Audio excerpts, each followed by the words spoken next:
Je suis MCUPH en nutrition à l'hôpital Avicenne, donc je vais vous présenter aujourd'hui les aspects pratiques, très pratiques, hein, de traitement médicamenteux de l'obésité.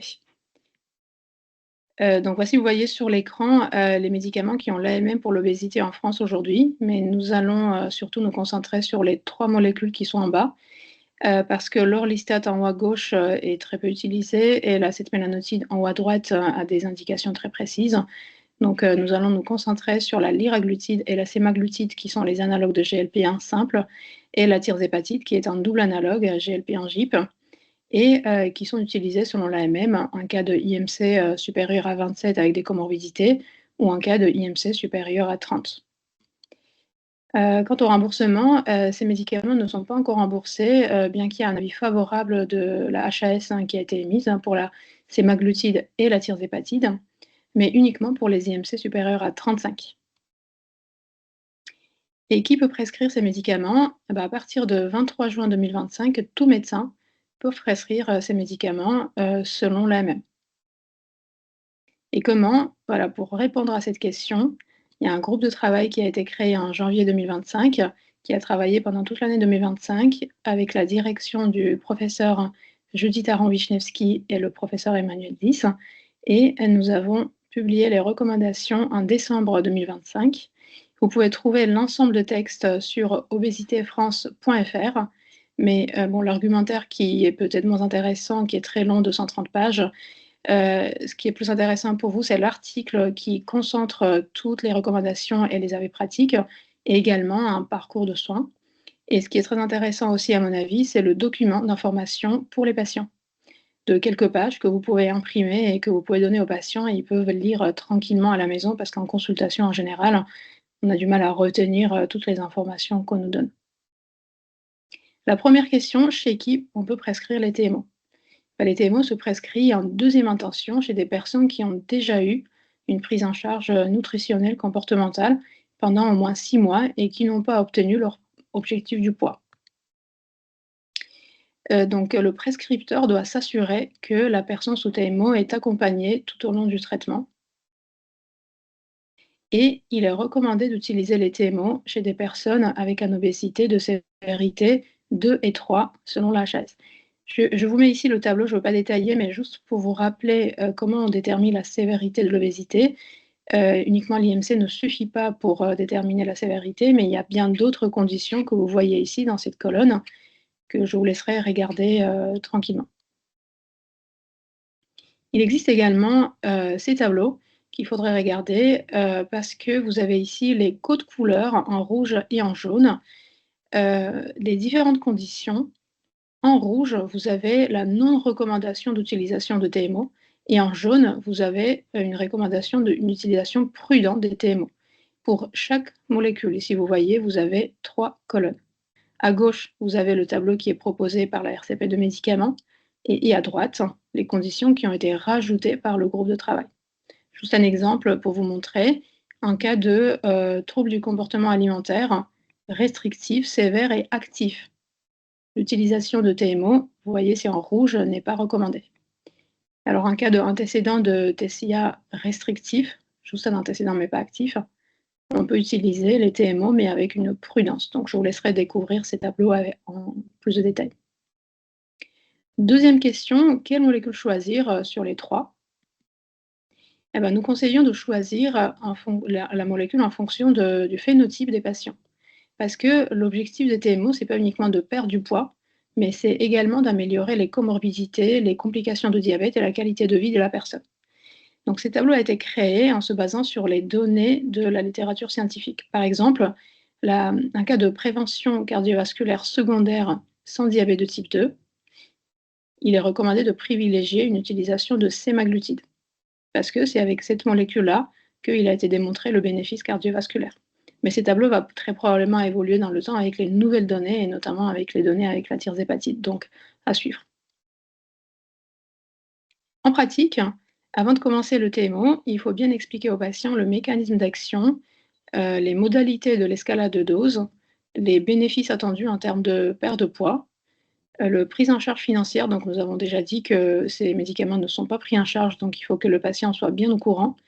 Et il faut également que le patient soit bien au courant que l'obésité est une maladie chronique et que ce traitement va être au long cours et pas pour une courte période, sauf les cas particuliers.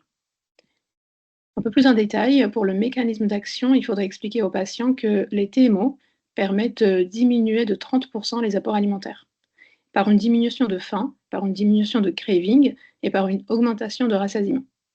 Et en termes de bénéfice pondéral, vous voyez ici le tableau avec, avec une perte pondérale moyenne pour chaque molécule. Ça, c'est 8% à peu près pour la liraglutide, c'est des doses utilisées pour l'obésité, à peu près 15% pour la sémaglutide et de 15 à 21% pour la tirzépatide en fonction de différents dosages. Mais attention, ça c'est des moyens. Donc il faut bien expliquer aux patients que la réponse à ces médicaments est très hétérogène. Et on n'a pas les moyens de prédire qui va répondre comment à ces médicaments. On peut, par exemple, dire que les femmes répondent un peu mieux que les hommes. Les personnes avec le diabète de type 2 répondent un peu moins bien que les personnes sans diabète, mais c'est tout. Concernant la cinétique pondérale, il faudrait bien prévenir le patient qu'il existe deux phases, une phase de perte pondérale, puis une phase de stabilisation, c'est-à-dire une phase de plateau. Donc la phase de perte pondérale dure environ 12 mois, mais on peut très bien atteindre la phase de plateau un peu plus précocement. Et pendant combien de temps est-ce qu'il faut maintenir ce traitement?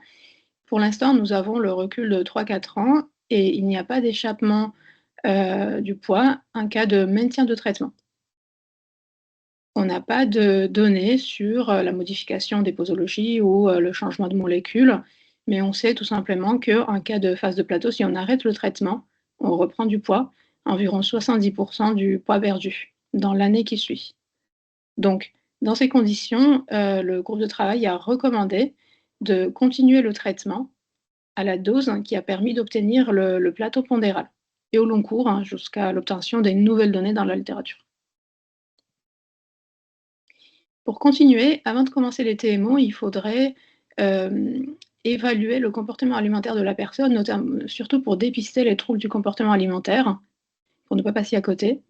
Il est conseillé d'évaluer la force musculaire. Également, il est conseillé de dépister des personnes qui sont à haut risque de dénutrition ou de fragilité nutritionnelle.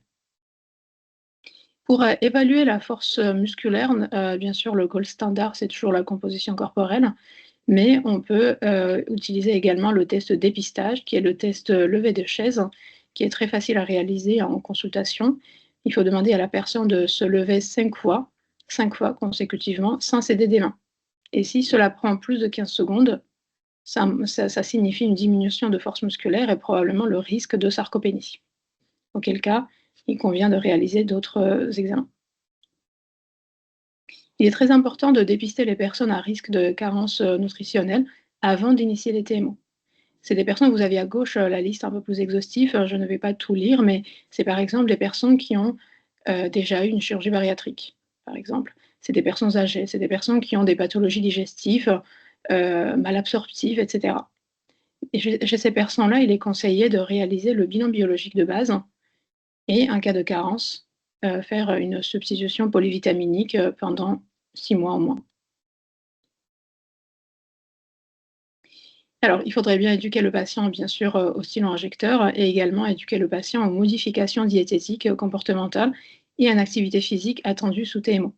Alors, c'est mon collègue Audrey, qui est diététicien, qui était dans le groupe de travail, qui va animer l'atelier sur le webinaire, hein, sur cette question dans quelques semaines. Donc, je ne vais pas spoiler son webinaire, donc je ne vais pas rentrer dans les détails. Donc, je continue. Il faudrait bien expliquer aux malades les risques sous TMO, c'est-à-dire les effets indésirables et la conduite à tenir en cas d'effet indésirable. Aussi, il faudrait expliquer aux femmes en âge de procréer que la grossesse et l'allaitement n'est pas autorisé sous TMO. Donc, rentrons un peu plus dans les détails. Concernant les effets secondaires digestifs qui sont plus fréquents, c'est des effets secondaires moins graves, mais plus fréquents. Voilà, en général, c'est des douleurs abdominales, des nausées, des vomissements, la constipation et des diarrhées. Entre les trois molécules, il n'y a pas vraiment de différence significative. Et on dit que ces effets secondaires sont plus forts en phase de escalade des doses et en général transitoires. Et chez moins de 10% des personnes, ces effets secondaires vont être une raison d'arrêt de traitement. Concernant les pathologies biliaires, il existe un risque réel d'augmentation de lithiase vésiculaire, de 50% environ.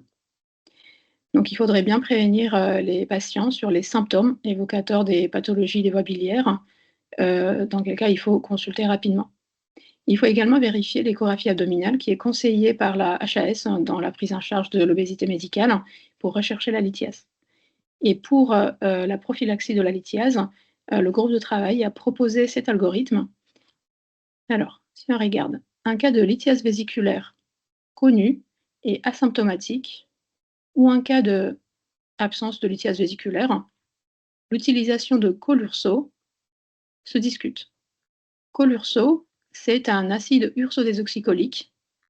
Il faudrait prendre 500 mg, un comprimé le matin, pendant la phase de baisse de poids significative, c'est-à-dire à peu près les 6 premiers mois.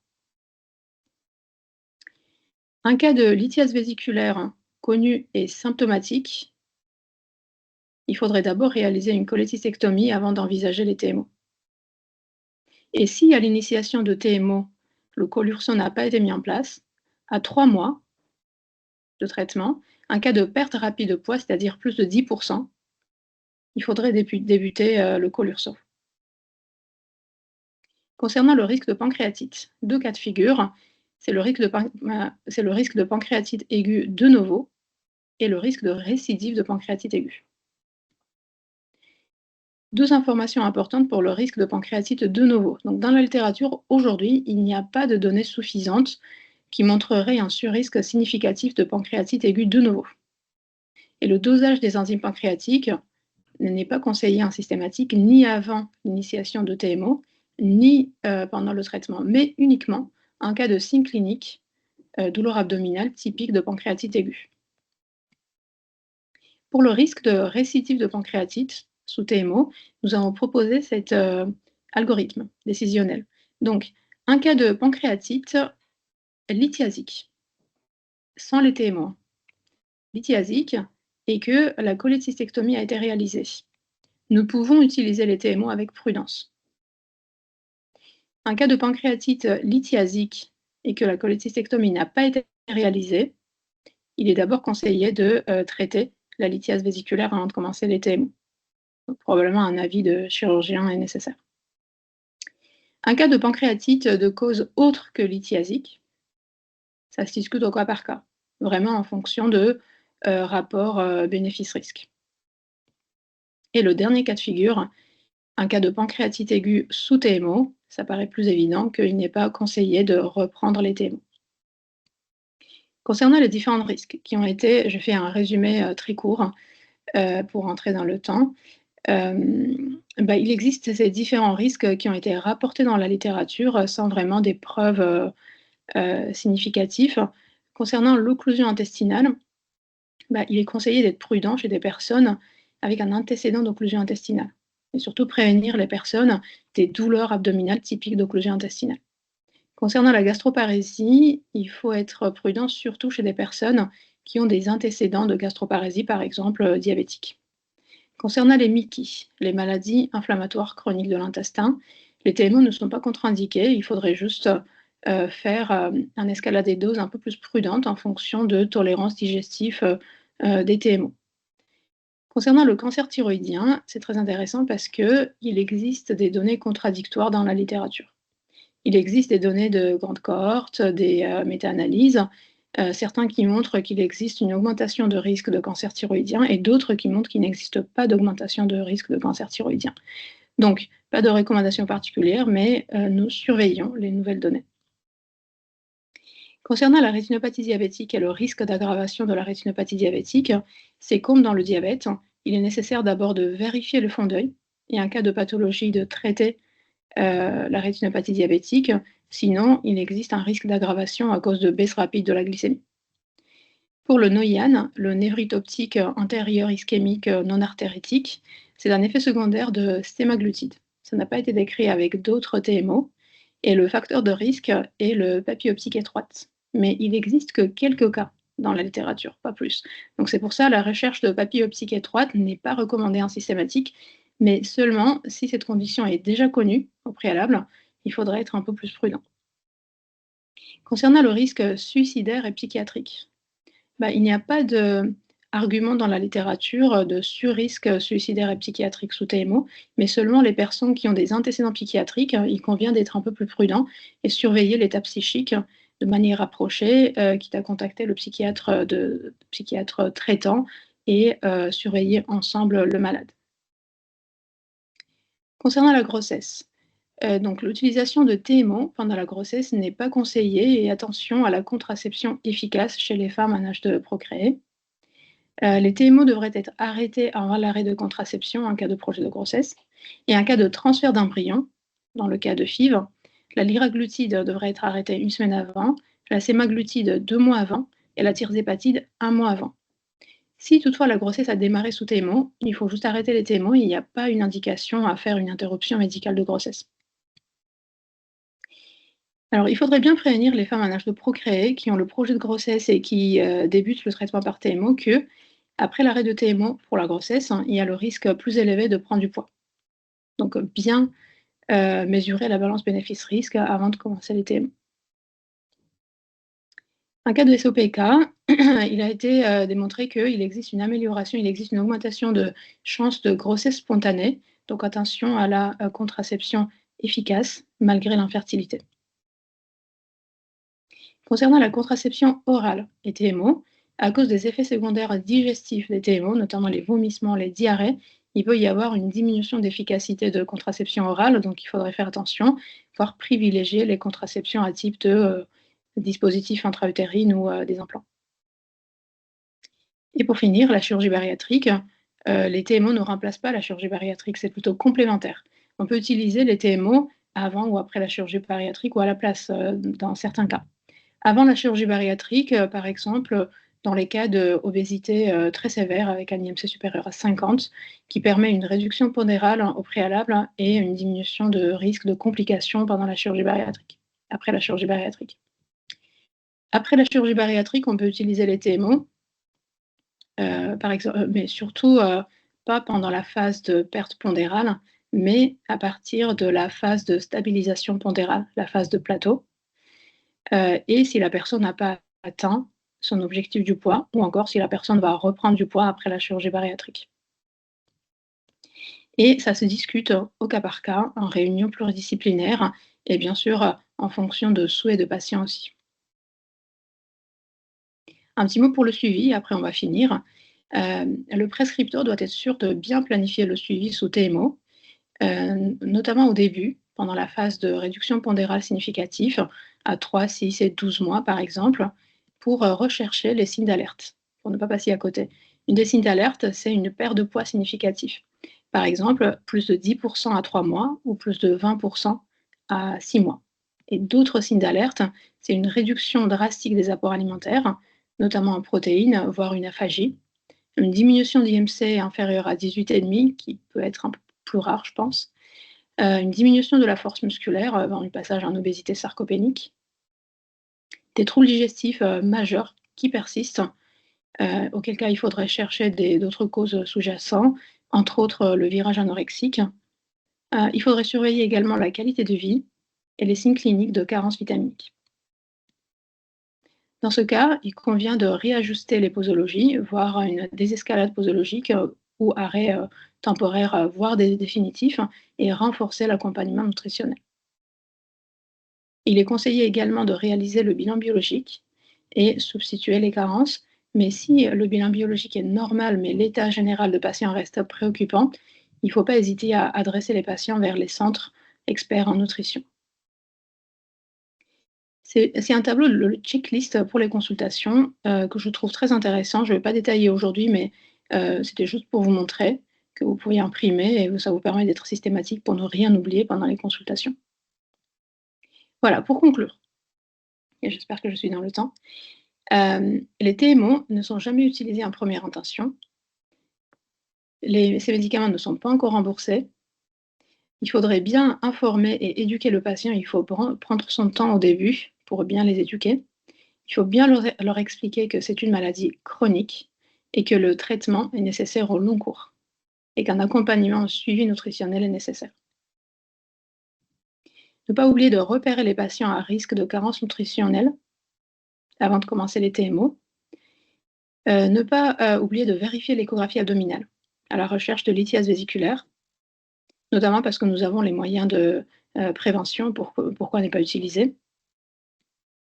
Il faut bien prévenir le patient que la réponse pondérale est hétérogène et qu'à l'arrêt de traitement, on risque de reprendre le poids de 70% à peu près dans l'année qui suit. Donc ces traitements sont contre-indiqués pendant la grossesse et l'allaitement, utilisation prudente chez des personnes âgées, et le suivi à programmer à 3, 6 et 12 mois, et surtout, ne pas oublier de rechercher les signes d'alerte. Je vous remercie.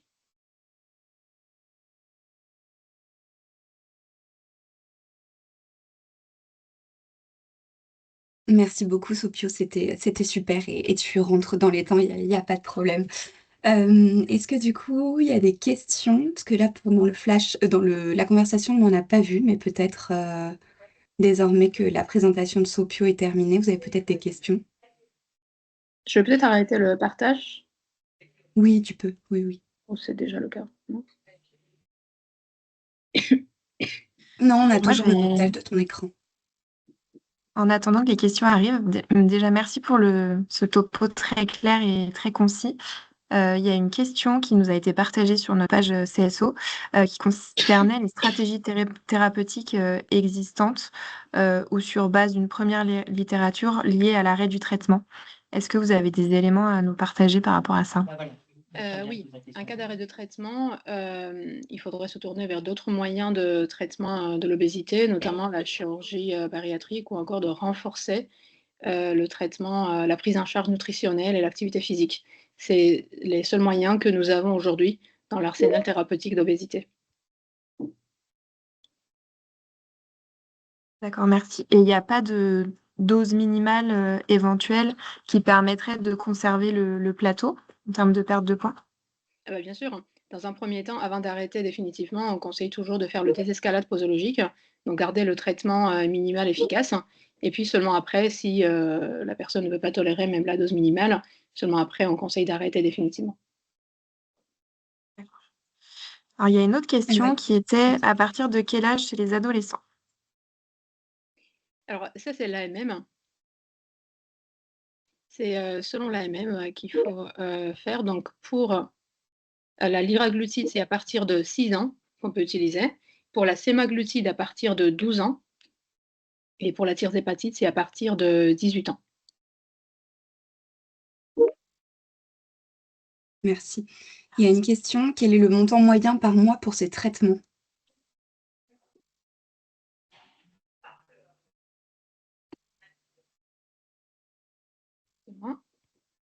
Alors, le montant moyen, c'est, ça dépend de posologie, c'est à peu près entre 200 et 300 euros par mois. Pour les doses maximales. Il y a des questions aussi concernant l'arrêt, mais tu as déjà répondu, il me semble. Le traitement s'arrête progressivement? Point d'interrogation. Forcément, on peut essayer d'arrêter progressivement si on peut, parce que ça nous permet de faire la titration en diminuant la dose de médicaments pour voir si on peut maintenir la dose minimale, plus ou moins efficace, hein, bien sûr. Mais s'il existe, par exemple, un cas de pancréatite ou d'autres complications aiguës graves, on va arrêter sans la désescalade, bien sûr. Il y a une autre question, est-il envisageable de faire des pauses de traitement chez l'enfant? Donc, on rappelle que la prise de position, elle concerne l'adulte, mais je vous Oui, laisse répondre. ça concerne l'adulte. Chez les enfants, je ne pourrais pas dire, mais chez les adultes, oui, bien sûr que c'est possible, mais ça risque d'être, enfin, il n'existe pas de données dans la littérature sur ça, sur l'arrêt de traitement et reprise par la suite. Mais de mon expérience personnelle, j'ai l'impression que c'est un peu moins efficace quand on reprend les analogues de GLP-1 après avoir arrêté. Il y a une autre question. Pour les femmes en âge de procréation, est-ce que c'est préférable de proposer à la femme de faire ses enfants avant de commencer? Avant de commencer les TMO, bah, c'est de ça justement que je parlais. Il n'existe pas vraiment de données. On n'a pas pu vraiment donner des recommandations très précises, mais ça se discute avec la femme. sachant que si on commence les TMO, on arrête après pour la grossesse, et le risque de prendre du poids pendant la grossesse est plus important. On prend plus de poids pendant la grossesse. Donc ça se discute avec la femme. C'est une des options, de faire les grossesses d'abord avant de commencer les TMO. Ok. Il y a une question. Donc, bonjour, merci pour la qualité de la présentation. Y a-t-il un recul sur les effets secondaires au long cours en cas de prise de TMO pendant au moins 10 ans, par exemple? 10 ans, je dirais pas, on a un peu moins de recul. Mais je vous ai présenté tous les risques, tous les effets secondaires qui sont rapportés dans la littérature. Et j'ai même refait la recherche les jours précédents pour voir s'il y avait d'autres choses qui étaient sorties. Mais il y a des articles qui sont sortis rétrospectifs ou prospectifs, mais qui retombent un peu sur la même chose, hein. Il n'y a rien qui est sorti de nouveau qui nécessiterait une modification de ces recommandations. Donc, on reste encore sur ce que je viens de vous présenter. Ok. Il y a Vas-y, Kenny. Pardon. Merci. Il y a une autre question. Est-ce compatible chez les enfants en obésité syndromique ou génétique? Ça sort aussi un peu du cadre. Je suis pas expert du domaine, mais en cas d'obésité génétique, il me semble que, en tout cas, pour la chirurgie bariatrique, je sais que c'est moins efficace en cas d'obésité génétique. Alors pour les TMO, je ne sais pas vraiment. Mais j'aurais privilégié plutôt les traitements ciblant les mutations, ce qui existe. Enfin, ça dépend de mutations aussi.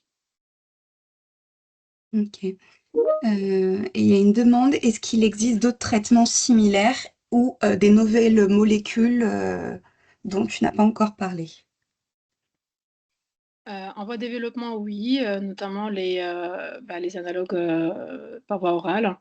Mais bon, c'est le même groupe. En voie de développement sont également les triples analogues. Mais il va falloir attendre pour avoir plus d'informations. Ok. On a une question dans une salle aussi. Oui. Une main levée. Une main levée. Ah, voilà. Ah, En fait, votre micro était coupé, mais bon. Voilà. C'est pas une question, c'est plus un commentaire. L'idée, il y a de plus en plus d'études qui sortent, en effet, un peu contradictoires sur le fait d'arrêter les traitements par TMO. Alors, en effet, la plupart du temps, il y a une reprise de poids. Et en effet, il y a des études récentes qui viennent de sortir qui montreraient que si certains patients en observationnel, on arrive à les accompagner sans qu'il y ait de reprise de poids importante. Donc, c'est des choses qui se changent, hein, ce que tu disais très, très bien, qui changent au fur et à mesure des données de la littérature qui vont très, très vite. Un simple commentaire. Merci. Merci beaucoup pour la précision. Il y a une autre question. Pouvez-vous nous parler de l'étude STEP Teens? De lequel, pardon? Quelle étude? L'étude STEP Teens, adolescents. Oui, non, en fait, vraiment, je n'ai pas regardé les études chez les adolescents et chez les enfants, plus chez les adultes, si vous avez des questions pour les adultes. Désolée pour les enfants. Il y a une remarque, c'est les médecins généralistes de ville sont-ils bien informés de toutes les données que vous venez de présenter ou avez-vous une liste de médecins formés? Alors justement, ça je vais me permettre de répondre, mais c'est justement pour ça qu'on fait des flash infos. C'est pour essayer de partager au mieux toutes ces pratiques-là.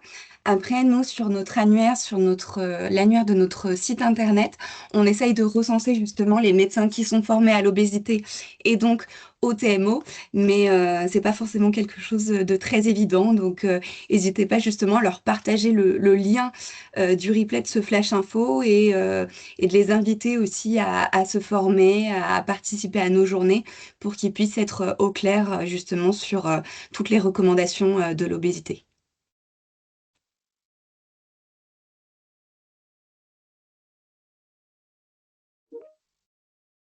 Voilà. Et s'il n'y a pas d'autres questions, je vous propose de clôturer ici. En tout cas, encore un grand merci, Sopio, pour ta présentation qui était très, très claire et très intéressante. Comme je disais, le replay sera disponible sur notre page YouTube. Donc, elle s'appelle 4CSO IDF. Et puis, vous pourrez retrouver le 23 février prochain Audrey Dumotier, qui est diététicien à la Pitié-Salpêtrière et qui pourra nous parler de l'accompagnement diététique pour les patients sous traitement médicamenteux de l'obésité. Merci à tout le monde et puis je vous souhaite une bonne après-midi. Au revoir. Merci, au revoir. Merci, au revoir.